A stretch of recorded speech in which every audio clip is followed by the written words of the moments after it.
Fail. Sachin तेंडुलकरपासून Saumitra पोटेपर्यंत सगळे 12वी फेलच आहेत. पण त्यांचं काही अडलं नाही. पालकांच्या इन्व्हॉल्वमेंट शिवाय, प्रॅक्टिकल इन्व्हॉल्वमेंट शिवाय कुठलीही शिक्षण पद्धती अपूर्णच आहे. आता हा जो PQ जो विषय तुम्ही घेतलात ना, PQ हा पहिल्यांदाच ऐकलं मी. ॲक्च्युली IQ ऐकलं होतं, EQ ऐकलं होतं, PQ पहिल्यांदा पॅरेंटल क्वेश्चन. आपल्या मुलांना काय दिसत नाही. आपल्या मुलांना फक्त त्यांच्या बोर्डाच्या परीक्षेतले मार्क्स दिसतात. कमी मार्क मिळाले की मुलांना मारलं जातं, स्ट्रेस येतो घरामध्ये, भांडणं होतात. आणि खूप मार्क मिळाले की तू म्हणशील ते दिलं जातं.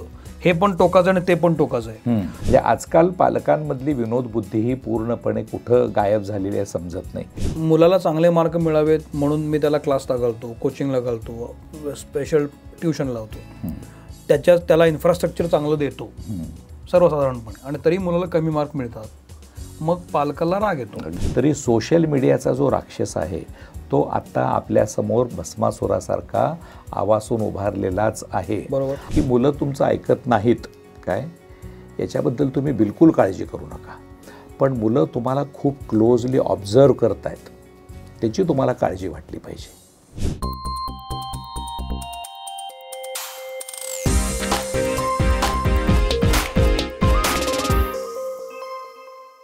नमस्कार, मी सौमित्र पोटे. मित्रमणेमध्ये तुम्हा सगळ्यांचं स्वागत. आज खूप महत्त्वाचा विषय मी घेऊन तुमच्यासमोर आलो आहे. विषय आहे शिक्षणाचा. आणि व्यक्तिशः माझी काही मतं आहेत आजच्या शिक्षण पद्धतीबद्दल, आजच्या कॉलेज शाळांबद्दल, आजच्या टीचिंग प्रोसेसबद्दल, आजच्या कोचिंग प्रोसेसबद्दल. तर या सगळ्याच अनुषंगाने आज माझ्यासोबत बोलण्यासाठी आहेत शीतल पाटील. शीतलजी, मी तुमचं मनपूर्वक स्वागत करतो. नमस्कार. शीतलजी जवळपास 30 वर्ष या शैक्षणिक क्षेत्रामध्ये काम करत आहेत. खूप वर्ष मुलांना शिकवत आहेत. अनेक पिढ्या त्यांनी घडवलेल्या आहेत. COEP मधून ते इंजिनियर झालेले आहेत आणि मग त्यांनी हा पेशा स्वीकारला. खूप मोठा अनुभव आहे आणि या अनुभवाच्या अनुषंगानं आता आपण त्यांच्याशी बोलतो. यशवंत क्लासेस म्हणून त्यांचे क्लासेस आहेत, जे ते अनेक वर्ष घेत आहेत, मुलं घडवत आहेत. तर तुमचं स्वागत. तुम्ही आज इथं वेळ देऊन आलात याबद्दल ही एक छोटीशी भेट. अर्क ऑइल्स तर्फे ही पारंपरिक लाकडी घाण्यापासून बनवलेली तेल आहेत आणि कोल्ड प्रेस पद्धतीनं आहेत. रसायन ह्याच्यात कुठलंही नाही, नॉन केमिकल आहे. थँक्यू. आणि मी हे वापरलंय तर अतिशय कमी तेल लागते इतर तेलांच्या तुलनेत. तर तुम्ही हे वापरून बघा. हो, पौष्टिक आहे. सो अर्क ऑइल जर तुम्हाला हवं असेल तर त्यांची डिलिव्हरी आहे. ते तुम्हाला पुण्यात देऊ शकतात आणि इतर कुठे देऊ शकतात. त्याचं डिस्क्रिप्शनमध्ये आपण त्याबद्दल माहिती दिलेली आहे. तुम्हीही ही ऑइल्स मागवू शकता. अप्रतिम ऑइल्स आहेत. तर सुरू करूया. येस, बोला. शिक्षणाबद्दल आपण जेव्हा बोलत असतो तेव्हा माझ्या मनात नेहमी 2 गोष्टी येत असतात. अलीकडच्या काळामध्ये तू काय शिकलायस असं आपण विचारतो आणि मग समोरचा माणूस सांगायला लागतो. पण असं सांगत असताना जेव्हा तो माणूस म्हणतो की अरे आता इथपर्यंत आलो मी, पण मी 12वी फेल आहे उदाहरणार्थ, तर 12वी फेल असलेली मुलं खरंच काहीतरी निश्चित चांगलं करून दाखवतात की काय असं आता वाटू लागलं आहे. तो सिनेमामध्ये येऊन गेला 12वी फेल. सचिन तेंडुलकरपासून सौमित्र पोटेपर्यंत सगळे 12वी फेलच आहेत. पण त्यांचं काही अडलं नाही, ते पुढं आले. पण मग शिक्षणाचा आणि आपल्या जगण्याचा काय संबंध आता उरला आहे का? मग शिक्षण म्हणजे पुस्तकी शिक्षण म्हणतो मी शाळांमधलं, तर ते खरंच आवश्यक आहे का की फक्त गुणांच्या पुरतच ते राहिलेलं आहे? 100पैकी किती? की आता 10वी-12वीचा रिझल्ट लागतो, आपण बघतो की 100पैकी 100 मिळवलेली 200 मुलं आहेत. हे कुठं चाललंय सगळं? मग मुळात आकलन IQ आणि ही गुणांकन पद्धती ही कुठं मॅच होती आहे? की 1+1=2 म्हणलं की झालं, इथंच आपल्याला शिक्षण एवढंच करायचं आहे का? अशा खूप प्रश्न माझ्या मनात येतात. आणि मग माझ्या असं लक्षात येतं की अरे खरं तर शिक्षणाचा आणि जगण्याचा फारसा संबंधच नाही आहे. तुम्हाला गणित उत्तम येतं पण बाजारात भाजी कशी घ्यायची कळत नसेल तर कसं जमायचं? तर ते शिक्षण मूळ तुमच्या जगण्याशी जोडलं गेलं पाहिजे असं मला वाटतं, पण ते दिसत नाही. असं का होतंय? तुमचं मत काय ह्याच्यावर? तुम्ही प्रश्न हा खरंच सखोल त्याच्यावर चर्चा व्हायला पाहिजे असा विचारलाय. बोलता बोलता तुम्ही ज्या IQचा उल्लेख केला, तर खूप वर्षांपासून आपण फक्त IQ या एकाच कोशंटभोवती आपली शिक्षण व्यवस्था घोटाळते आहे, इंटेलिजन्स कोशंट. पण जशी आपली इंडस्ट्री बदलली, जगण्याच्या पद्धती बदलल्या, त्याचप्रमाणे कोशंट्समध्ये पण अनेक बदल झालेत. या IQ बरोबरच आपण EQचा म्हणजे इमोशनल कोशंटचा विचार केला पाहिजे. त्याचबरोबर आणखीन एका कोशंटला सध्या खूप महत्त्व आलेलं आहे, ते म्हणजे MQ मॉरॅलिटी कोशंट. आणि तिसरं सर्वात महत्त्वाचं जे आम्ही म्हणतो, IQ-पेक्षा पालकांनी पर्टिक्युलरली PQ डेव्हलप करावा, दॅट इज पेरेंटिंग कोशंट. ते याच्यासाठी म्हणतो की पालकांच्या इन्व्हॉल्वमेंटशिवाय, प्रॅक्टिकल इन्व्हॉल्वमेंटशिवाय कुठलीही शिक्षण पद्धती अपूर्णच आहे. तुम्ही अगदी जसं म्हणालात, शिक्षणाचा आणि जगण्याचा संबंध राहिलेला नाही. ते का होतं तर एकतर आपण आपलं शिक्षण म्हणजे एकतर सिलॅबस म्हणून समजतो, आणि दुसरं म्हणजे मार्क्स. तर सिलॅबस आणि मार्क्सच्या पलीकडं जे शिक्षण आहे त्याचा आपण विचारच करत नाही आहे. अगदी बरोबर. आपण आता बऱ्याच वर्षांपासून स्किल डेव्हलपमेंटबद्दल बोलतोय, पण ते स्किल डेव्हलपमेंट हे म्हणजे नॉलेज आणि स्किल ह्याच्यातला फरक आत्ता लोकांना कळतोय. पुस्तकामध्ये वाचलेलं तो फक्त कंटेंट आहे, इन्फॉर्मेशन आहे. व्यवहारात ॲक्च्युली वापरताना 1 किलो भाजीचा दर 100 रुपये आहे, तर पाव किलो घ्यायचे तर किती द्यायची, हे जे स्किल अप्लाय करायचं हे आत्ताच्या तुम्ही म्हणताय तर BCom झालेल्या मुलांना पण ते लक्षात येत नाही. पण हे स्किल्ड बेस्ड लर्निंग हे आत्ता खूप व्हायला पाहिजे, आणि प्रॅक्टिकल लर्निंग ह्याची खूप गरज आहे. ते जर झालं तर डेफिनेटली शिक्षण आणि जगणं ह्याचा संबंध येतो. आणखीन एका गोष्टीची मी तर नक्की तुम्हाला म्हणजे एक सांगेन, ही गोष्ट म्हणजे काय, शिक्षणाचा आणि जगण्याचा संबंध का नाही आहे, तर आपण आपलं जे ॲप्टिट्यूड आहे, आपली जी आवड आहे त्याच्याशी संबंधित शिक्षण घेत नाही, म्हणून शिक्षणाचा आणि जगण्याचा संबंध उरत नाही. हां, तुम्हाला मी आता माझंच जर उदाहरण सांगायचं झालं, मी आता COEP-मधून इंजिनिअरिंग केलं, त्या काळात सिव्हिलमध्ये केलं, आणि मी 1983चा 12वी पासआउट आहे. आणि तेव्हा PCM 87% मार्क म्हणजे COEP किंवा बायोलॉजी असेल तर BJ मेडिकल, IIT याच्या पलीकडे काही विचार करत नाहीत, म्हणून मी पण COEPला गेलो. पण engineering was never my passion. आणि मग माझं पॅशन होतं एज्युकेशन, मास कम्युनिकेशन. कशाला गेला तिकडे? हां, मला 87% मार्क पडले. त्यावेळेस इंजिनिअरिंग म्हणजे हुशार मुलांनी इंजिनिअरिंगला जायचं, हा जो एक प्रघात होता. तर त्यामुळे मी पण गेलो इंजिनिअरिंगला. पण तिथं गेल्यानंतर मला लक्षात आलं की हे आपलं काम नाही आहे. पण मग मी पण माझ्या पालकांच्या, माझ्या पप्पांच्या पर्टिक्युलरली इच्छेपायी मी पूर्ण केलं ते इंजिनिअरिंग. पण मी कसा बसा एक इंजिनियर झालो, पण एक उत्तम इंजिनियर झालो नाही. पण आज मी माझ्या क्षेत्रात जे उत्तमपणे काम करतोय त्याचं कारणच माझं लायकिंग हे आहे की टीचिंग हे माझं काम आहे, ट्रेनिंग हे माझं काम आहे, कोचिंग मला आवडतं. आणि सगळ्यात महत्त्वाचं म्हणजे कुठल्या पण एखाद्या विषयाच्या मुळापर्यंत जाऊन तो विद्यार्थी आणि पालकांच्या कंपॅरिझनला कसा रिलेट होईल हे मी पाहतो जास्त. अतिशय महत्त्वाचा तुम्ही मुद्दा सांगितला आहे. आता माझ्या मनात असा प्रश्न आला की इंजिनियर झालेला एक मुलगा, उत्तम मार्क मिळालेला मुलगा, तेव्हा जर इंजिनियर होऊन प्लेसमेंटला गेला असता त्याला काही लाखाची नोकरी मिळाली असती. अशा वेळेला तुम्ही ठरवलं की आता आपण शिकूया, राईट? तर हे आता आपण हे बंद करून हे सुरू करूया, आपण शिकवू शकतो, हे तुम्हाला कधी वाटलं? एक. आणि दुसरी गोष्ट, आता पॅरेंट आणि मुलांबद्दल PQ-बद्दल जे तुम्ही बोलत होता, तुमच्या केसमध्ये हा PQ झाला नव्हता, तर तो आता तुम्ही तुमच्या व्यक्तिगत लाईफमध्ये PQ अप्लाय करताय का? हो, अगदी करतो. म्हणजे माझ्या आईला पण आणि वडिलांना पण मी जे पाहिलेलं आहे, तर ते दोघे उत्तम शिक्षक.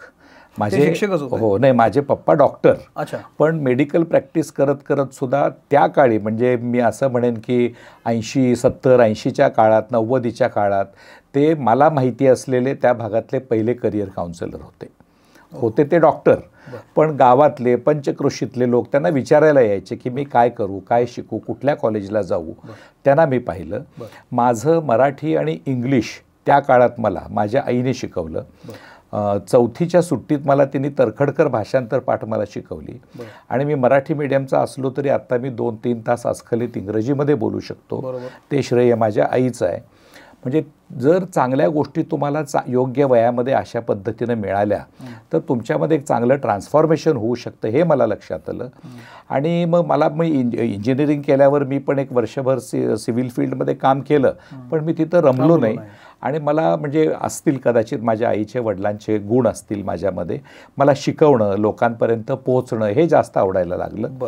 आणि मग आम्ही शिक्षण क्षेत्रात करिअर सुरू केलं. PQ जो विषय तुम्ही घेतलात ना, PQ हा पहिल्यांदाच ऐकलं मी ॲक्च्युली. IQ ऐकलं होतं, EQ ऐकलं होतं, PQ पहिल्यांदा, पॅरेंटल क्वेश्चन.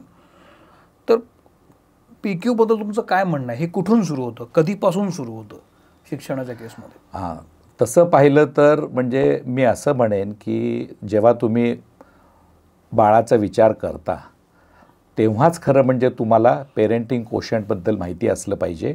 पण मी आत्ता काय करेन की आत्ता जी शिकणारी मुलं आहेत, सर्वात सेन्सिटिव्ह एज ग्रुपमधली जी टीनेजर्स ग्रुप जो म्हणू आपण, ते जे आहेत 13 ते 20 म्हणूया किंवा कोण 24-25 पर्यंत म्हणतात. अत्यंत महत्त्वाची गोष्ट आहे बरं का ही. 13 ते 25 वयोगटातल्या मुलांच्या पालकांसाठी हे काहीतरी सांगतायत, हे आपण ऐकायला पाहिजे. आणि म्हणजे 25व्या वर्षाच्या मुलांना आपण असं काय सांगणार? पेरेंटिंगमध्ये आपल्याला ज्ञान मिळवून चांगलं पेरेंटिंग करणं, it is never late. PQ म्हणजे साधं सिम्पल मी म्हणतो पेरेंटिंग कोशंट. आणि मी माझ्या आत्तापर्यंतच्या माझ्या 2 मुलांबरोबर ज्या पद्धतीनं त्यांचं पालकत्व केलं, आमच्याकडे शिकायला येणाऱ्या अनेक मुलांबरोबर त्यांच्या पालकांबरोबर माझ्या सतत चर्चा आणि इंटरॅक्शन्स असतात, त्यातून मी काही शिकलो. पालकत्वावर मी भरपूर वाचन केलं, अनेक कोर्सेस केले. त्याच्यावरून मी एक साधा सिम्पल एक फॉर्म्युला तयार केला आहे की पेरेंटिंग म्हणजे काय, की आपलं कुटुंब, आपल्या कुटुंबामध्ये सगळ्यात पहिली गोष्ट जी कुठली असली पाहिजे ती म्हणजे समन्वय. जर समन्वयच कुटुंबातच मुळात नसेल तर मग तुम्ही त्याला कुठल्या कितीही मोठ्या शाळेत घाला, कुठल्या पण कोचिंग क्लासला पाठवा, पर्सनल ट्युटर एम्प्लॉय करा, त्या मुलामध्ये फरक पडणार नाही. तर एव्हरीथिंग स्टार्ट्स विथ पेरेंटिंग असं माझं ठाम मत आहे. आणि मला त्याचं उदाहरण या पद्धतीचं मला एक पॉझिटिव्ह एक्झाम्पल मला माझ्या घरातच मिळालेलं आहे. तर ते समन्वय म्हणजे मी एक साधी त्याची उकल अशी सांगतो. समन्वय हा मराठी शब्द आहे, त्यातला पहिला स म्हणजे समता. म्हणजे मुलाला आपले आई वडील दोघे समान आहेत, त्यांच्यामध्ये समता आहे हे वाटलं पाहिजे. 2 भावंडं असतील तर त्यांच्यात समता पाहिजे, मुलगा मुलगी असेल तर त्यांच्यात समता पाहिजे. म्हणजे आजसुद्धा दोघांना सेम ट्रीटमेंट. हां, आजसुद्धा 149 देशांच्या सर्व्हेमध्ये जेंडर गॅप या विषयाशी केलेल्या सर्व्हेमध्ये आपण अजून पण 129व्या नंबरवर आहोत. म्हणजे जर ही इनइक्वॅलिटी, ही असमानता आपल्या घरापासूनच जर सुरू होत असेल तर तिथं पहिला एक मेंटल ब्लॉक आपण त्या मुलाच्या मनात तयार करतो. तर ही समता खूप महत्त्वाची आहे. दुसरं म्हणतो समन्वयमधला म म्हणजे ममता. हां, ममता म्हणजे प्युअर अनकंडिशनल लव्ह. आजकाल काय झालं आम्ही बघतो आमच्याकडं क्लासला पण जेव्हा पालक येतात, टेस्टला मार्क पडतात मुलांना जास्त मार्क पडले की पालकांचं प्रेम जास्त ओतू जातं. मुलाला कमी मार्क पडले की एकदम ते चिडून येतात. हां, आणि म्हणजे पालकांचं जे प्रेम आहे ते कंडिशनल प्रेम आहे. हां, म्हणजे terms and conditions, subject to your marks in test, your marks in exam, असं त्यांचं प्रेम आहे. आणि जर मुलांना जर असं प्रेम मिळायला लागलं तर मुलं पण कंडिशनली वागतात पालकांबरोबर. मुलांच्या पण त्यांच्या टर्म्स आणि कंडिशन्स त्यांच्या मनात पण सेट असतात, त्याचा आपण विचार करत नाही.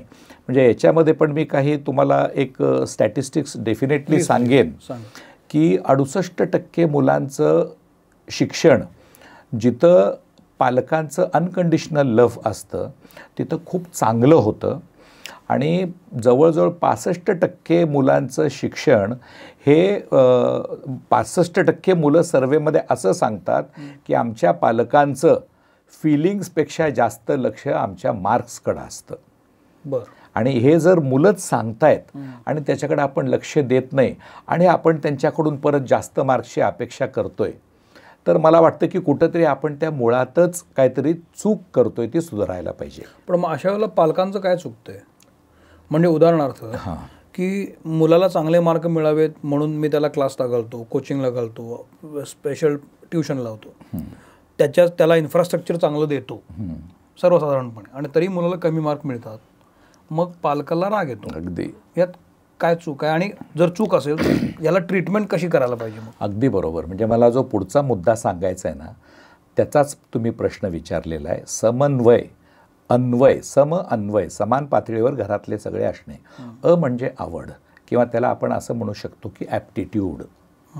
जर मुलांचं ॲप्टिट्यूड आपण जर जाणून घेतलं आणि त्या ॲप्टिट्यूडप्रमाणे त्याला आपण शिकायला दिलं तर डेफिनेटली हे जे आहे म्हणजे मुलांचा एक्सलन्स वाढतो. ॲप्टिट्यूड म्हणजेच ज्याला आपण आनंद म्हणतो तिकडे आपण लक्ष देतो आणि फक्त मार्क्स एके मार्क्स म्हणतो. एक काळ असा होता की गणितात एखादा विद्यार्थी त्याला आवडत नसेल तर त्याला आपण ढ म्हणायचो. पण तुम्ही मगाशीच सचिन तेंडुलकरचं उदाहरण दिलं. 140 किलोमीटर पर आवरनी येणारा चेंडू तो फ्रॅक्शन ऑफ सेकंडमध्ये त्याचा अभ्यास करायचा, मायक्रो फ्रॅक्शन ऑफ सेकंडमध्ये हुक करून षटकार मारायचा. त्याला बुद्धिमत्ता लागते की नाही? 100%. मग तिथं शिक्षणाचा काय फरक आला? त्याचं पॅशन ते होतं. एखाद्या मुलाचं पॅशन जर पालकांनी आधीच ओळखलं आणि त्या पद्धतीनं त्याला शिक्षणासाठी प्रेरित केलं तर त्याचं शिक्षण becomes a very happy experience. Otherwise ते शिक्षणाचं ओझं सुरुवातीपासूनच येतं. आणि ॲप्टिट्यूडचं तुम्हाला मी अगदी आत्ता या वर्षीचं एक उदाहरण सांगतो. आमच्याच क्लासमध्ये एक युक्ता दवे नावाची मुलगी आहे. तर पहिल्यांदा ती आली आमच्याकडे. 10वीला वर्ग सुरू झाले. 10वी SSC बोर्डाची मुलगी. आणि पहिल्याच लेक्चरला सायन्सला त्यानंतर परत गणिताला ती बसली आणि मला खूप अवघड वाटतंय असं म्हणत लिटरली रडत घरी गेली. पालक आले आमच्याकडे. पालकांबरोबर आमचं बोलणं झालं.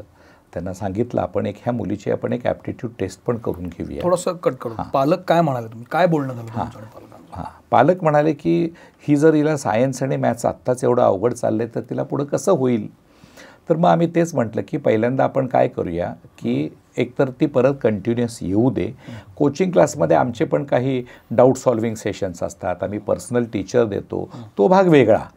पण एकदा पालकांनी तिच्यासाठी एक आम्ही पालकांना सांगितलं की तिला एखादी गोष्ट अवघड जाते ना तर तुम्ही फक्त सपोर्टिव्ह रोलमध्ये राहा. तिला अवघड वाटते तसं तुम्ही पण बाऊ करू नका. आत्ता तुझं 10वीत कसं होणार असं पण म्हणू नका. आणि तिला हे पटवून द्या की तुमचं तिच्यावरचं जे प्रेम आहे ते अनकंडिशनल आहे. तिच्या मार्कांशी बिलकुल निगडीत नाही. आणि मग त्यानंतर त्या मुलीचा स्ट्रेस पण कमी झाला. रेग्युलर यायला लागली. आणि मी अगदी अतिशय आनंदानं सांगेन की 9वीला ज्या मुलीला 52% मार्क मिळाले होते त्या मुलीला 10वीला बोर्डाच्या परीक्षेत 90% मार्क मिळाले. म्हणजे एक शिक्षण संस्था, घराची सिस्टीम म्हणजे पालक आणि तो विद्यार्थी ह्या तिघांची जितकी उत्तम टीम असेल तितकी मुलं चांगलं काम करतात. पण मग आता युक्ताच्या केसमध्ये तिची जेव्हा ॲप्टिट्यूड टेस्ट केली का? इथं मी हा विषय ॲप्टिट्यूडशी जोडणार नाही. इथं मी समन्वय म्हणजे समता ममता ॲप्टिट्यूड याच्याशी जोडेन. आणि तिचा ॲप्टिट्यूड जर आधीच माहिती असतं तर अजून चांगलं करू शकली असती ती. हा विषय मी ॲप्टिट्यूडशी जोडणार नाही. ममता या विषयाशी जोडेन. पालक, शिक्षण संस्था आणि विद्यार्थी यांची टीम याच्याशी हा विषय जोडेन. बरं, मग आता हाच विषय निघाला आहे समतेशी निगडीत. तर फार महत्त्वाचा मुद्दा असा असतो जो तुम्ही बोललात की कमी मार्क मिळाले की मुलांना मारलं जातं, स्ट्रेस येतो घरामध्ये, भांडणं होतात.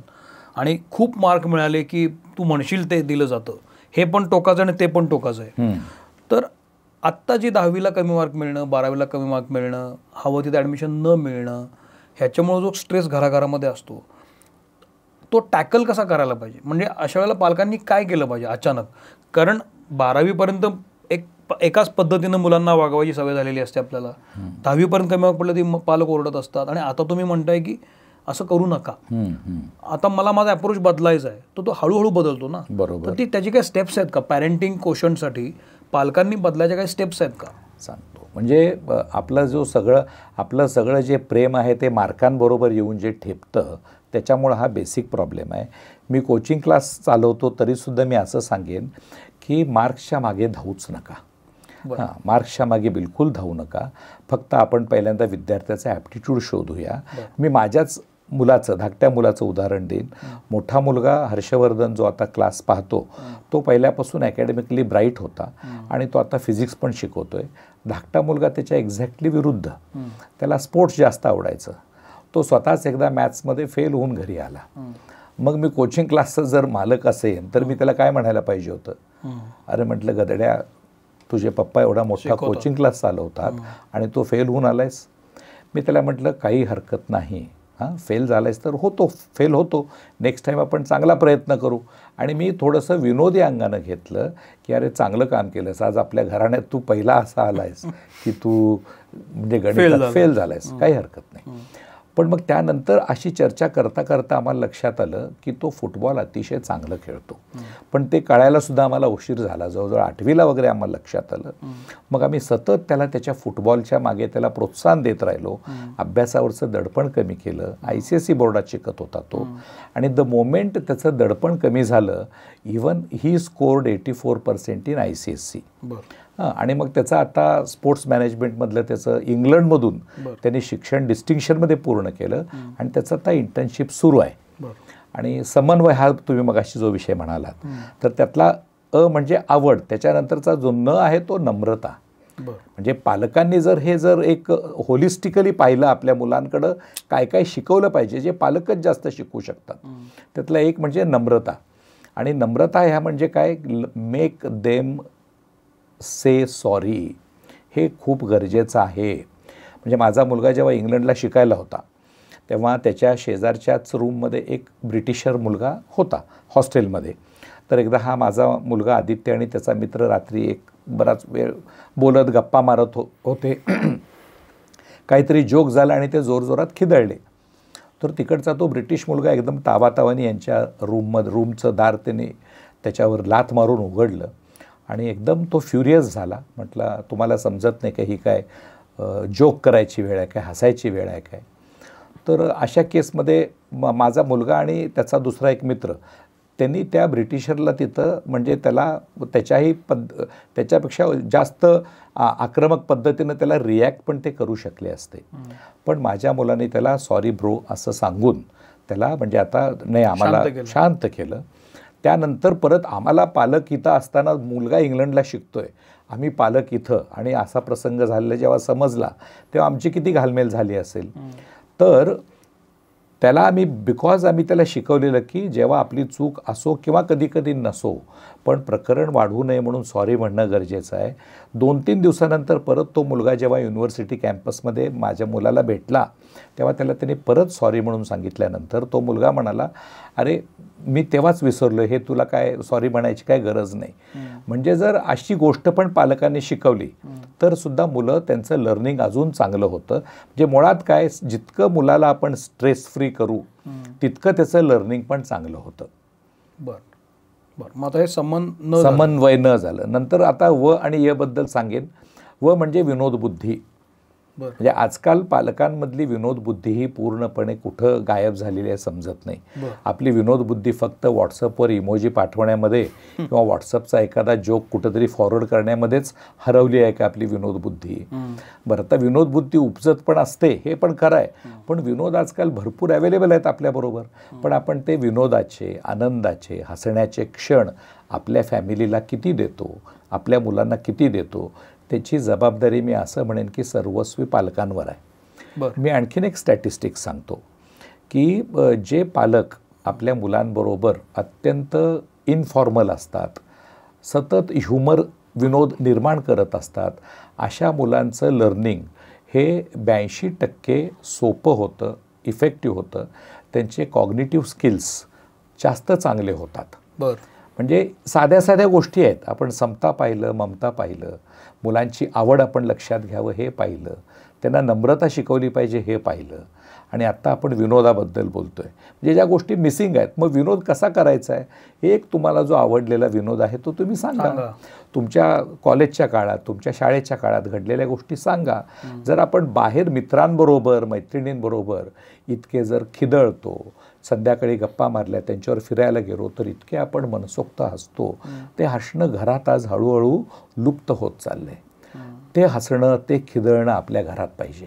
कारण काय होतं, मुलांचं एकतर शाळेचा अभ्यास, त्यानंतर कोचिंग क्लासमध्ये पाठवलेलं असतं तिथला अभ्यास, पालकांच्या अपेक्षांचं ओझं, पियर ग्रुप प्रेशर. म्हणजे मुलं ऑलरेडी एवढ्या सगळ्या गोष्टींना दबलेली असतात, आणि मग त्यांना असा म्हणजे एखादा असा हळूवार कोपरा, एक छानपैकी एक स्ट्रेस फ्री वातावरण असं आजूबाजूला कुठं दिसतच नाही. त्यामुळं हे तुम्ही प्रत्येक पालकांनी अत्यंत जाणीवपूर्वक घरामध्ये विनोद निर्माण केलाच पाहिजे. आणि शेवटी जो य आहे त्याला मी य म्हणजे ध्येय असं म्हणेन की आजकाल जर आपण प्रत्येक कॉर्पोरेट्समध्ये बघितलं, कोणत्या पण मोठ्या MNCमध्ये बघा, भारतीय कंपन्यांमध्ये बघा, त्यांची व्हिजन काय आहे, त्यांची मिशन काय आहे हे ठरलेलं असतं, किंवा त्याला गोल्स म्हणतात, त्यांचं ध्येय ठरलेलं असतं. तसं आपल्या मुलांचं ध्येय काय ठरलेलं आहे, ॲज अ फॅमिली आपल्या फॅमिलीचं ध्येय काय ठरलेलं आहे, याच्याबद्दल आपण कधीच काही बोलत नाही. तर त्याच्याबद्दलसुद्धा पालकांनी मुलांबरोबर बोललं पाहिजे. आणि मग ध्येय किंवा गोल सेटिंग याच्याबद्दल आत्ता इतकं सगळं उपयुक्त आणि प्रिसाईज मटेरियल उपयुक्त अवेलेबल आहे, त्याचा वापर करून आपण मुलांबरोबर बोलू शकतो काय. कारण आपण व्हिजनबद्दल आपण सगळेजणच बोललो आहे, आपल्याला सगळ्यांना ती अर्जुनाची गोष्ट तर माहितीच आहे, त्याला फक्त त्या माशाचा डोळाच दिसायचा. आपल्या मुलांना काय दिसत नाही, आपल्या मुलांना फक्त त्यांच्या बोर्डाच्या परीक्षेतले मार्क्स दिसतात, किंवा मग नंतर तुम्ही सायन्सला ॲडमिशन घेतलं तर जेई नीटचा कट ऑफ दिसतो, लास्ट इयरच्या ॲडमिशनचं पर्सेंटेज दिसतं, याच्या पलीकडे काय दिसत नाही. पण यात मुलांची काय चूक आहे? मग तेच म्हणतो तुम्ही शिक्षण पद्धती इथं आणून ठेवली आहे ना. डेफिनेटली. अगदी तुम्ही जो सगळ्यात आधीच प्रश्न जो विचारला, शिक्षणाचा आणि जगण्याचा संबंध, तर पालकांनी सुद्धा ह्या गोष्टी जर केल्या, आता शाळांनी काय शिकवावं, कोचिंग क्लासने काय शिकवावं, सिलेबस कसा असावा, जरी आता NEP आलेली आहे, त्याचं ट्रेनिंग सुरू आहे, त्याचं इम्प्लिमेंटेशन सुरू आहे, तर त्याच्याकडून जितक्या अपेक्षा आपण व्यक्त कराव्यात, किती कराव्यात, त्याच्याबद्दल थोडं माझ्या मनात अजून साशंकता आहे. पण पालकांनी आपलं आपलं कर्तव्य करायला काय हरकत आहे. पालकांनी जर हे ध्येय मुलाचं काय असलं पाहिजे, कुटुंबाचं ध्येय काय असलं पाहिजे, हे जर तुम्ही पालकांनी जागरूकपणे मुलांमध्ये ती निर्माण केली जागरूकता, तर शिक्षणाचा आणि जगण्याचा संबंध नक्की निर्माण होऊ शकतो. पण मला एक सांगा, फार महत्त्वाचा समन्वय तुम्ही ते सांगितलं, मला आवडलं. शीतल पाटील ही व्यक्ती 30 वर्ष शिक्षणामध्ये आहे. Forget about class and all. तुम्ही जेव्हा शिक्षणाकडे बघता, आत्ता ज्या पद्धतीचं एज्युकेशन शाळांमधनं सुरू आहे, कॉलेजमधनं सुरू आहे, तुम्हाला काय वाटतं या शिक्षण ही पद्धती कशा पद्धतीनं आता बदलायची गरज आहे, याच्यामध्ये काय इन्कॉर्पोरेट करायची गरज आहे, कुठले विषय आणायला पाहिजेत, कुठले विषय काढून टाकले पाहिजेत, असं तुम्हाला काय वाटतं?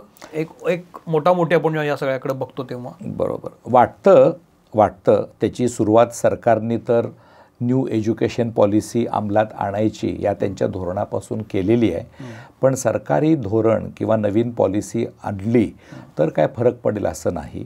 तर म्हणजे विद्यार्थ्यांच्या आवडीचं शिक्षण त्यांना मिळालं पाहिजे. परीक्षा पद्धती घेऊन किंवा परीक्षेतूनच त्या विद्यार्थ्याचं आपण मूल्यमापन करणं, ही संकल्पना पण आपण बदलली पाहिजे. आणि म्हणजे आता हा तुमचा जो विषय आहे तो खूप असा म्हणेन की असा वाईड विषय आहे. कोणी त्याच्यात काय बदल करावा काय नाही हे आत्ता मी सांगणं एखाद्या तुमच्या हातात. हां, मला सांगतो मी काय करतो. तुम्ही कुठले 2 विषय इन्कॉर्पोरेट करा. मी अगदी काय करतो की आम्ही एक असं असलं पाहिजे की बियॉन्ड द बुक्स लर्निंग आणि बियॉन्ड द क्लासरूम लर्निंग, याला तुम्ही किती महत्त्व देता. बियॉन्ड द बुक्स म्हणजे again it is limited only with contents, आणि इन द क्लासरूम लर्निंग म्हणजे it is again limited only to the syllabus. त्याच्या बाहेरचं तुम्ही काय शिकवता मुलांना. जसं मग मला जर मिळालीच संधी की तुम्ही करा प्लॅन, तर मी नक्की विद्यार्थ्यांच्या ॲप्टिट्यूडशी रिलेटेड एक मेजर सब्जेक्ट ठेवेन त्याच्यामध्ये, आणि मायनर सब्जेक्ट्स म्हणजे लँग्वेज स्किल पाहिजे मुलांमध्ये, सोशल स्किल्स पाहिजेत मुलांमध्ये, एखादा क्रिएटिव्हिटी वाढवणारा सब्जेक्ट पाहिजे, असे सब्जेक्ट ठेवून त्याच्यासाठी मी मेजर सब्जेक्टवर फोकस करेन. म्हणजे जसं आता मी म्हणालो की माझ्या मुलाला फुटबॉल आवडतं, तर त्याच्यासाठी मी फुटबॉलमधलं अकॅडमिक्स जे काय आहे त्याच्यावर त्याला मी फोकस कर असं सांगेन. आणि बाकीचे सब्जेक्ट जे त्याला आयुष्यात यशस्वी होण्यासाठी गरजेचे आहेत, भाषेवर कमांड पाहिजे, सोशल स्किल्स पाहिजेत, आत्ताचे काही लेटेस्ट स्किल्स पाहिजेत, म्हणजे डिजिटल स्किल्स म्हणूया, सोशल मीडिया स्किल्स म्हणूया, अशा पद्धतीनं आपल्याला हे करावं हे जास्त गरजेचं आहे. आणि दुसरं आम्ही जे म्हणतो की नुसते मार्क्स करणं बंद करा, मार्क्सबरोबर मुलांना मूल्य पण शिकवा. हे बघा सौमित्रजी, तुमचा पिरियड आणि माझा जो पिरियड होता, आपल्याला या स्टेजपर्यंत येण्यासाठी भरपूर स्ट्रगल करावा लागला आहे. हां, आणि आपल्या वेळेस यश मिळवणं एवढं सोपं नव्हतं. आर्थिक यश मिळवणं अजून पण जास्त अवघड होतं. पण आजकाल मी सगळ्या पालकांना सांगू इच्छितो की मुलांनी यशस्वी होणं हे खूप सोपं आहे. अच्छा. आणि आर्थिकदृष्ट्या यशस्वी होणं हे तर त्यापेक्षा जास्त सोपं आहे. कसं काय? कारण आत्ता कुठली पण एखादी अपॉर्च्युनिटी, मग भले ती नोकरीची असेल किंवा व्यवसायाची असेल ती अशी काही लोकल राहिलेली नाही आहे. All the opportunities have become global. आपण आता विकसित भारत म्हणतोय 2047पर्यंत आपण विकसित व्हायचं आहे, पण ती प्रोसेस ऑलरेडी सुरू झालेली आहे. म्हणजे आज माहिती नाही की आपल्याला पूर्वी म्हणजे आपल्या गावापासून पुण्याला किंवा मुंबईला जायचं असेल तरी पण आपण 10 वेळा विचार करायचो कसं पोचायचं. आज मुलं म्हणजे पूर्वी पोस्ट ग्रॅज्युएशनला परदेशी जायची, आता ग्रॅज्युएशनला चाललेत, आता अंडर ग्रॅज्युएशनला चाललेत. काही वर्षानंतर हा फ्लो उलटासुद्धा होईल. भारताच्या दिशेने सुद्धा परदेशातली मुलं शिकायला येतील. आणि जे सगळेजणच सांगतात आपल्याला डेमोग्राफिक डिव्हिडंड आहे, म्हणजे आपली सर्वात तरुण लोकसंख्या ही आपल्या फायद्याची आहे. तर म्हणजे इंडियन स्टुडंट्स असं म्हणूया आपण, भारतीय विद्यार्थी हे उद्या संपूर्ण जगाचेच चालक होणार आहेत, संपूर्ण जगाचे. म्हणजे आता युरोपमध्ये काही देश असे आहेत की ते वृद्धत्वाकडे झुकलेले आहेत. त्यांना म्हणजे त्यांचे व्यवसाय, उद्योग आणि देश सुद्धा चालवायला लोक नाही. मग अशा याच्यामध्ये सगळ्यात ट्रस्टेड मॅनपॉवर, रिलायबल मॅनपॉवर, वेल एज्युकेटेड मॅनपॉवर असं संपूर्ण जग भारताकडे आशेनं पाहतंय.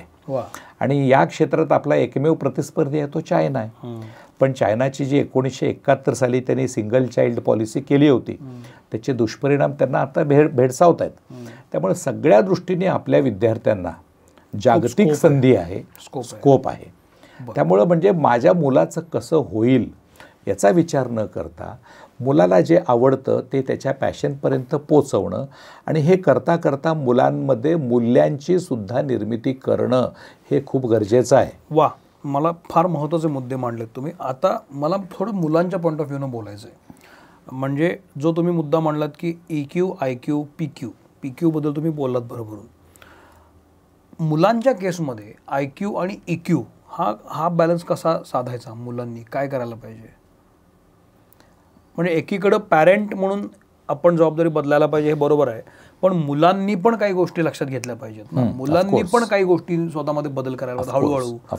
तर तुमच्याकडे इतकी मुलं हाताखालनं जात आहेत, तुम्ही इतक्या मुलांचं काउन्सिलिंग करताय, तर मुलांचा IQ पुन्हा आपण IQ-कडे लक्ष देतोच, पण EQ खूप मागे असं मला वाटतं. इमोशनल क्वेश्चनकडे आपण लक्षच देत नाही. बरोबर. आपले भलतेच इमोशन भलत्याच ठिकाणी चाललेले आहे असं दिसतं मला. अगदी बरोबर. सो ते ट्यून कसं करायचं? बरोबर. हे बघा आता काय आहे की अगेन मी आणखीन एक स्टॅटिस्टिक्स सांगेन आणि ही स्टॅटिस्टिक्स आपल्या निमन्सची आहे की 81% मुलांना म्हणजे इमोशनल इंटेलिजन्सबद्दल अवेअरनेस नसतो.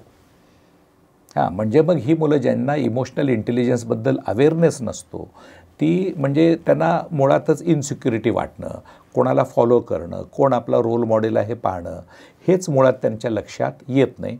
दुसरा, आज आपण कितीही नाही जरी म्हणालो तरी सोशल मीडियाचा जो राक्षस आहे तो आता आपल्यासमोर भस्मासुरासारखा आवासून उभारलेलाच आहे. बरोबर. अगेन मी परत पालकांकडे येईन. काय की असं म्हणतात की म्हणजे पालकांची एकमेव तक्रार काय असते, मुलं आमचं ऐकत नाहीत. त्यांना मी असं सांगू इच्छितो की मुलं तुमचं ऐकत नाहीत काय याच्याबद्दल तुम्ही बिलकुल काळजी करू नका, पण मुलं तुम्हाला खूप क्लोजली ऑब्झर्व करतायत त्याची तुम्हाला काळजी वाटली पाहिजे. मग जर आपण एखादी जरी चांगली सवय मुलांमध्ये लावू शकलो, उदाहरणार्थ वाचन, पालकांमध्ये जर वाचनाची आवड असेल, मी तर असं म्हणेन की त्यांनी नुसतं नाटक जरी केलं आणि सकाळी 15-20 मिनटं घरी पेपर समोर धरून जर ते बसले तर पालकांच्यापेक्षा जवळजवळ 5 पट वाचनाची आवड मुलांमध्ये निर्माण होते. जे सोपं आहे ते पटकन फॉलो करणं हा कोणाचा पण स्थायी भाव आहे. सोशल मीडिया, मोबाईल हातात धरायचा आणि स्क्रोल करत बसायचं हे खूप सोपं आहे आणि जे आहे तेच मुलं जास्त आचरण करतात. पण त्याच्यापेक्षा जास्त इंटरेस्टिंग, त्याच्यापेक्षा जास्त एंगेजिंग, त्याच्यापेक्षा जास्त मिनिंगफुल तुम्ही जोपर्यंत मुलांना काहीतरी आहे हे तुम्ही स्वतःच्या वागण्यातून दर्शवून देत नाही तोपर्यंत त्याच्यावर उपाय मिळणार नाही. जशी आता मला वाचनाची आवड होती ती माझ्या मोठ्या मुलामध्ये निर्माण झाली, त्याचं वाचन भरपूर आहे आणि शिक्षणाबरोबरच मुलांमध्ये जनरल नॉलेज देण्याचं त्याचं एक जे कौशल्य आहे ते खूप वादातीत निर्माण झाले त्याच्याकडे. ओके. इमोशनल क्वोशंटबद्दल तुम्ही जे 81% मुलांचं सांगितलं ना, 81% मुलांमध्ये इमोशनल इंटेलिजन्स नावाचा काही प्रकार आहे हेच माहिती नाही आहे. तर समजा एखाद्या मुलाला कमी मार्क पडले, त्याला अपेक्षा असते जास्त मार्क्सची. काही काही मुलं असतात मला माहिती होतं मला एवढेच पडणार आहेत, काही काही मुलांना असतं अरे मला 90% पडायला पाहिजे होते पण मला पडलेत 75%. फॉर एक्झाम्पल, अशा मुलांनी स्वतःमध्ये कसा विचार करायला पाहिजे, अशा मुलांनी त्यातून बाहेर येण्यासाठी काय करायचं? कारण मी हा का प्रश्न विचारला, आत्ताच निकाल लागलेला आहे 12वीचा, बरोबर, 10वीचा पण लागेल. असे अनेक मुलं आहेत की अरे यार मला वाटलं तर 90% पण मला पडले 85%. 5%मुळे खूप कट ऑफ होतात, गोष्टी इतक्या आलेल्या आहेत आता. काही लोकांना कमी मार्क पडतात. तर पालकांनी समता केली पाहिजे, नम्रता केली पाहिजे वगैरे हे एका बाजूला. मुलांनी खचून न जाण्यासाठी मुलांनी कशा पद्धतीनं यातनं ओव्हरकम व्हायला पाहिजे, डिप्रेशनमध्ये न जाता त्यांनी कसं यातनं बाहेर पडायचं? म्हणजे मुलांना सुद्धा म्हणजे शिक्षणाचं महत्त्व हे आहे, दॅट इज अनडाउटेबल, हे त्यांना माहिती असलंच पाहिजे. आणि अभ्यासाला पर्याय नाही हे पण समजून दिलं पाहिजे. पण त्यातून पण जर कमी मार्क पडले तर कमी मार्क पडणे हा जो एक आपल्याकडे सोशल स्टिग्मा झालेला आहे तो पहिल्यांदा त्यांच्यातून काढून टाकला पाहिजे. जर अजून आपण मुलांची ॲप्टिट्यूड टेस्टच करून घेतली नसेल तर ती करून घ्यावी.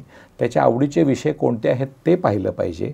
पूर्वी फक्त एखाद्याच कुठल्या तरी क्षेत्रात मुलगा इंटेलिजंट आहे असं जे पाहायचे, तर आता आणखीन एक जगभरातल्या सायकॉलॉजिस्टनी आणखीन एक जी थेअरी जन्माला घातलेली आहे ती आहे मल्टिपल इंटेलिजन्स थेअरी. तर मग एखाद्या मुलाचं जर गणित चांगलं नाही आहे पण त्याला जर ड्रॉइंग खूप चांगला असेल तर तो ड्रॉइंगमध्ये तो एक्स्ट्रॉर्डिनरी इंटेलिजंट आहे. पण आपल्याकडे काय एखाद्याचं गणित चांगलं नाही तर त्याला आपण ढ म्हणून जो शिक्का मारतो तसा न करता त्याचा ॲप्टिट्यूड शोधावं. आणि मग त्याला आता ही मुलं ॲनिमेशनमध्ये चांगलं काम करू शकतात, सिनेमॅटोग्राफिक्स होऊ शकतात, खूप म्हणजे तुमच्या वारंवार बोलण्यामधनं ॲप्टिट्यूड टेस्ट हा येतोय. ॲप्टिट्यूड टेस्ट खरंच येते व्यवस्थित? तुम्हाला मी एक सांगतो, एक पुण्यामध्येच उगाव नावाचा स्टार्टअप आहे. उगाव तुम्ही गुगलवर सुद्धा माहिती घेऊ शकता.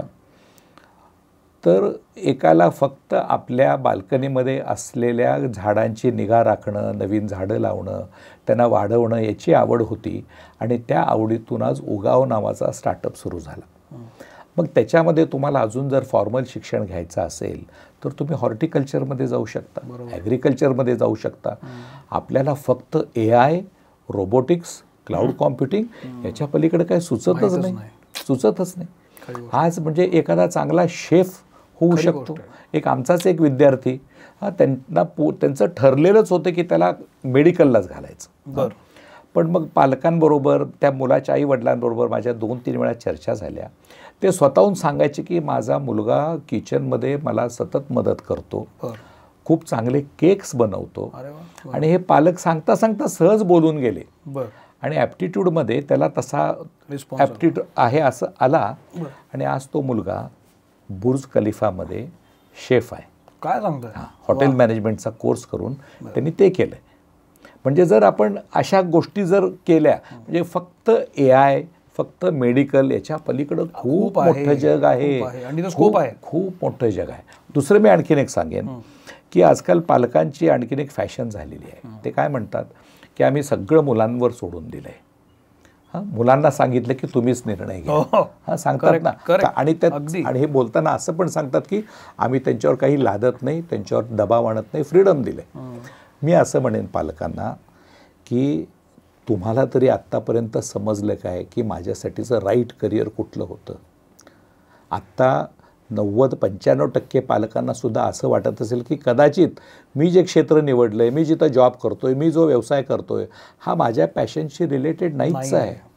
मग आपल्याला अजून हे जर कळत नसेल आणि आपण मुलाला म्हणतोय की तुझ्यावरच हा निर्णय आम्ही सोपवला आहे, त्याला फ्रीडम दिलं आहे, तर ही घोडचूक आहे. आज आपल्या सुदैवानं आपल्या अवतीभोवती अतिशय चांगले काउन्सिलर्स उपलब्ध आहेत, अतिशय चांगल्या संस्था आहेत. गुगलवर, विकिपीडियावर चांगली माहिती आहे. ती माहिती घेण्यासाठी पालकांनी स्वतः वेळ दिला पाहिजे. 10वीची परीक्षा झाल्यावर, 12वीची परीक्षा झाल्यावर सगळीकडे अनेक एक्झिबिशन्स असतात, करिअर काउन्सिलिंग सेशन्स असतात. तिथं मुलांना पालकांनी घेऊन गेलं पाहिजे. आणि मग नंतर त्या माहितीचा आपली सद्सद्विवेक बुद्धी आणि त्या क्षेत्रातील एक्सपर्ट्स यांच्याशी भेटून आपल्या मुलांसाठी एक योग्य करिअरचा निर्णय घेण्यामध्ये तुम्ही ॲक्टिव्हली इन्व्हॉल्व पाहिजे. मुलांवर आम्ही सगळं सोडून दिलं हे म्हणणं हे अतिशय धोकादायक आहे. खूप खूप महत्त्वाचा मुद्दा धोकादायक आहे. पालकांनी त्या करिअर चॉईसमध्ये राहिलं पाहिजे, सपोर्ट सिस्टीम म्हणून, मार्गदर्शक म्हणून राहिलं पाहिजे. बरं, ॲप्टिट्यूड टेस्ट करताना आता ती कशी असते आणि ती कुणाकडे करायला पाहिजे, ती योग्य की अयोग्य कसं ठरवायचं? म्हणजे समजा आता माझ्या मुलाला मला माझी टेस्ट करायची आहे, माझ्या मुलासाठी करायची आहे, तर मी कुठे अप्रोच व्हायला पाहिजे? ती खरी खरी असते का? त्याचे काय निकष असतात? सांगतो मी. काय आहे की मी परत अगदी थोडंसं बेसिकला काय येईन की आपल्याकडं अजूनही कुंडली बघितल्याशिवाय आपण लग्न करत नाही असं चाललं आहे अजून, बरोबर? त्या कुंडलीवर आपला एवढा विश्वास आहे, पण मग मुलांची ॲप्टिट्यूड टेस्ट काय, त्याच्यावर विश्वास आहे की नाही, ते चांगले आहे की वाईट आहे, ह्या चर्चेत पडायचंच कशाला? बरोबर. ॲप्टिट्यूड टेस्टमधून आपल्याला जर मुलांचा कल फक्त पाहता येत असेल तर तो कल शोधायचा आणि त्याच्यात पण एक प्रायमरी इंटरेस्ट काय आहे, सेकंडरी इंटरेस्ट काय आहे, अशा अनेक चाचण्या आहेत. आता त्या अनेक प्रकारच्या चाचण्यांबद्दल आता सांगत बसलो तर तेवढा वेळ मिळणार नाही, पण मग अशा अनेक, एक सायकोमेट्रिक चाचणी असते, एक डर्मॅटोग्लिफिक मल्टिपल इंटेलिजन्स नावाची चाचणी असते, बऱ्याच अशा अनेक पद्धतीच्या चाचण्या आहेत. एखादी फक्त काही प्रश्नावली असते, त्यांना उत्तरं देऊन तुम्ही मुलाचा कल शोधू शकता. काय तुम्हाला जे वाटेल, जे सोयीचं वाटेल, ती एक चांगली चाचणी निवडावी आणि मुलांची ती करून घ्यावी. आणि त्याच्यामध्ये जर काय आपल्याला एक 2-5 हजार रुपये त्या चाचणीसाठी इन्व्हेस्ट करावे लागतील तर मी तुम्हाला सांगेन की मुलांच्या दृष्टीनं केलेली तुमच्या आयुष्यातली ती सगळ्यात चांगली गुंतवणूक असेल. कधी करायची, कुठल्या वर्षी करावी मुलाच्या? हां, ते पण सांगतो. त्याच्यासाठी अर्लियर द बेटर. कुठल्याही त्याला असं तुम्ही 10वीला करावी, 12वीला करावी असं नाही. जितक्या लवकर कराल तितक्या लवकर. 12-13 वर्ष वगैरे. हां, अगदी बरोबर. 10वीच्या आधी तर व्हावी. आणि त्याचा उपयोग काय होतो मी सांगतो. आता 10वीचे निकाल लागले सगळे. 10वीपर्यंतचे जे शिक्षण आहे ते आपल्याला काय शिकायचं आहे त्याचं कुठलाही हक्क किंवा चॉईस आपल्याकडे नाही आहे. करेक्ट. तुम्ही SSC बोर्डाला असा, CBSE, ICSE, IB, IGCSE board कोणतं पण निवडा तुम्ही, पण त्यामधले विषय काय शिकायचे आहेत, ते किती मार्कांसाठी शिकायचे आहेत, ते त्या बोर्डाने ठरवून जे दिलंय ते तुम्हाला शिकावंच लागतं. करेक्ट. बरोबर. मग आयुष्यात पहिल्यांदा तुम्हाला चॉईस निर्माण होतो की आपल्या आवडीचं पुढं काय शिकायचं आहे. तो चॉईस निर्माण होतो तो 10वीच्या परीक्षेनंतर. बरोबर. आणि मग तेव्हा जेव्हा चॉईस निर्माण होतो तेव्हा जर तुमच्याकडे आपल्या मुलाचा ॲप्टिट्यूड काय हे समजला असेल तर त्या चॉईसचा तुम्ही बेस्ट पॉसिबल उपयोग करून घेऊ शकता. आता आपली पद्धती परत काय आहे की 10वी नंतरची जी 2 वर्ष आहेत ज्याला आपण प्री युनिव्हर्सिटी असं म्हणूया किंवा प्री प्रोफेशनल कोर्सेस असं म्हणूया, ते 2 वर्ष म्हणजे पुढच्या प्रोफेशनल एज्युकेशनची फाउंडेशन इयर्स आहेत. करेक्ट. ॲटलिस्ट मग तेव्हा तरी करून घ्या. म्हणजे मग दुसरा जो चॉईस असतो आपल्याला 12th नंतर मग कोणत्या स्ट्रीममध्ये जायचं त्यावेळेस तरी त्याचा उपयोग करून घेऊया. म्हणजे मी असंच म्हणेन की ॲप्टिट्यूड फर्स्ट, ॲडमिशन नेक्स्ट. हां, पालकांचं सगळ्यात हे काय प्राथमिक कर्तव्य असं म्हणूया. वा, मला खूप महत्त्वाची माहिती मिळाली आहे या तुमच्या आजच्या सेशनमधून.